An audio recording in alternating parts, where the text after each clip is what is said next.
ही में अपने कमरे में एक पुराना दर्पण लगाया था जो उसकी नानी के घर से लाया गया था। दर्पण बड़ा और सुंदर था, लेकिन उसमें कुछ अजीब था। एक रात रवि को लगा कि दर्पण से किसी के कदमों की आवाज आ रही है। उसने सोचा कि यह उसका वहम होगा, लेकिन जब उसने ध्यान से देखा तो दर्पण में उसका प्रतिबिंब उसकी तरह नहीं हिल रहा था। कौन है? रवि ने घबराते हुए पूछा।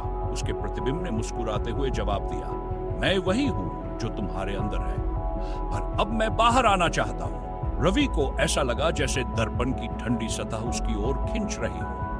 वह पीछे हट गया, लेकिन उसकी परछाई दर्पण में धीरे धीरे आगे बढ़ रही थी। अगली सुबह रवि के माता पिता ने देखा कि रवि कुछ बदला बदला सा लग रहा है।